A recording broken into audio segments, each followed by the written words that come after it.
Oblivious to the strange lions in their territory to the south, the Hollywoods have been tucking into the hippo carcass all morning.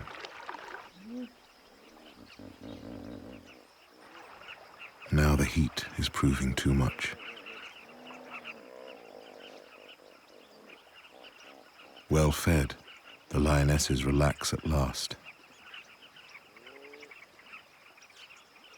But unbeknownst to them, there's trouble on the way.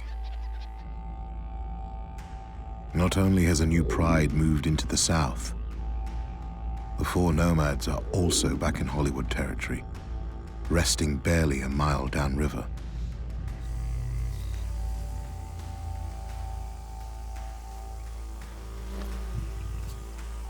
Thor's injuries have healed well since the punks attacked him 6 days ago, but his confidence is still rock bottom.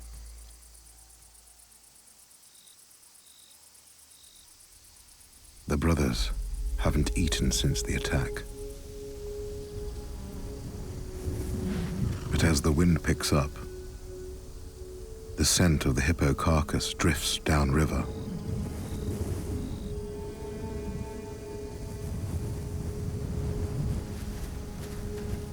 The chance of a meal spurs the brothers into action.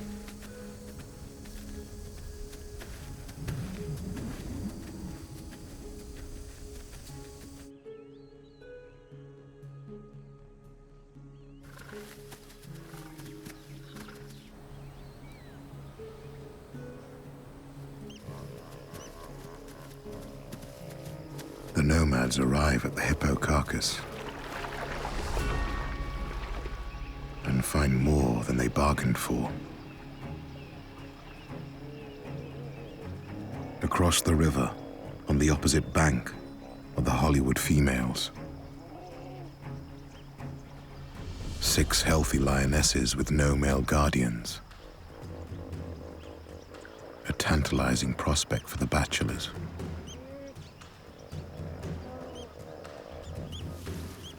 Scent left behind by one of the females provides even greater temptation. Hormones in their urine can signal when a lioness is in heat. As lionesses often come into estrus together, it's possible the whole pride wants to mate.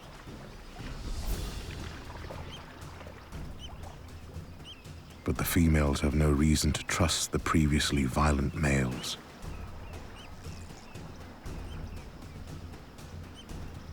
To win them over, the nomads will have to show restraint and maturity. With uncharacteristic self-control, they wait and watch.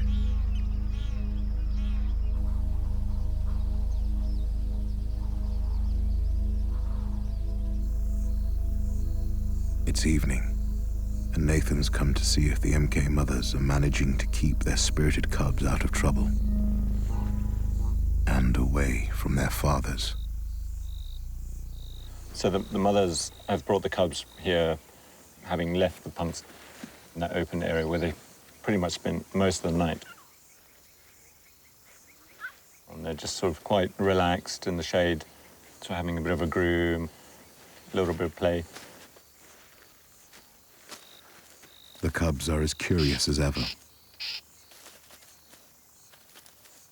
In particular, Spotty.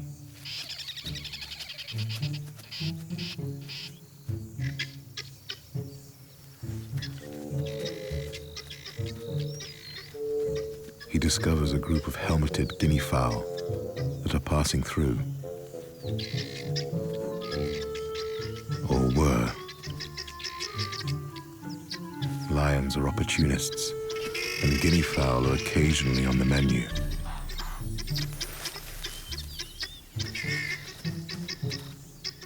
The lions might be asleep, but perhaps it's wise to go the long way round.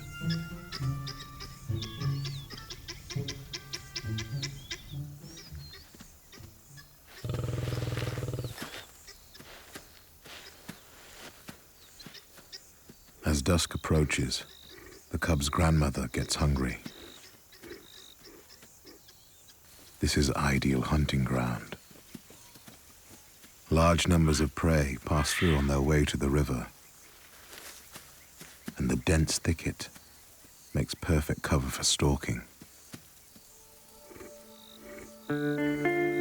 Actually looks like the mums are starting to leave now.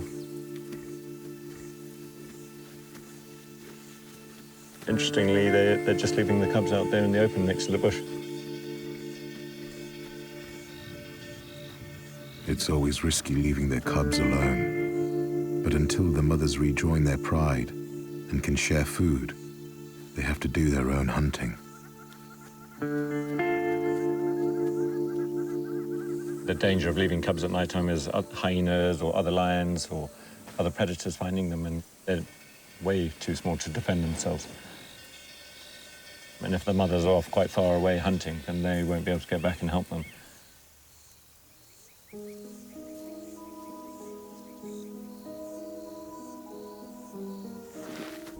For the first half hour, the cubs pass the time resting and sleeping.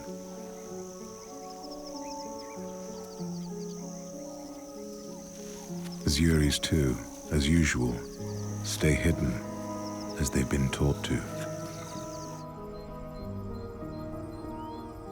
As darkness falls and the temperature cools, the cubs become more alert.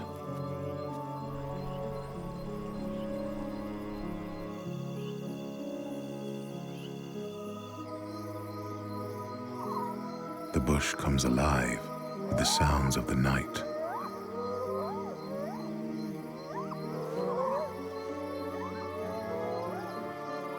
One in particular catches the cubs' attention.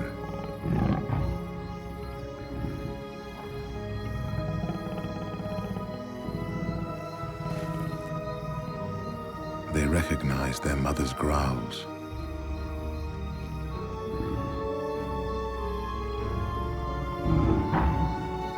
Spotty, appointing himself as leader, heads off to investigate.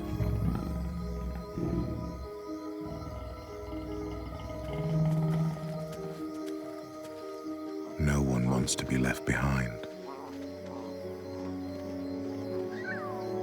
It's madness. They could easily run into hyenas or a leopard.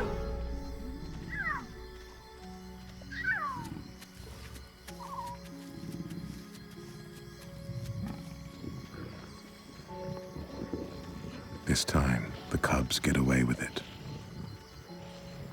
They find their mothers and grandmother tucking into an Impala. This is the cubs' first time at a kill, but they should never have come here alone.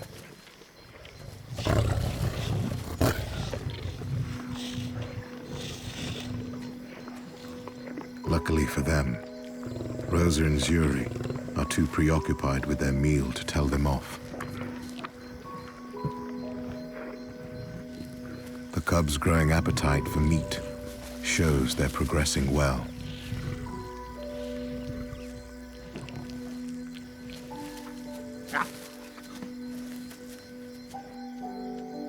With bellies full, the mothers head off, and the cubs follow. All except Spotty. His first Impala, and it's all for him.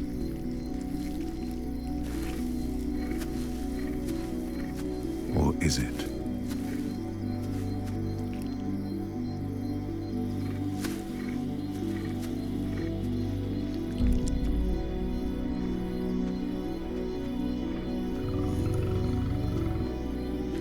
Axel is never one to miss a free meal.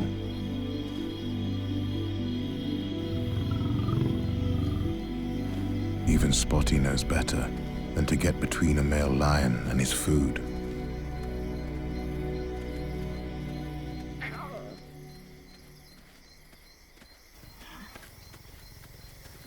Tonight is not the night to meet his father. Spotty joins his siblings as another day of misadventure comes to an end. Hey Love Nature fans, Be sure to like and subscribe to catch all our wild animal stories. Get closer to nature right here on YouTube.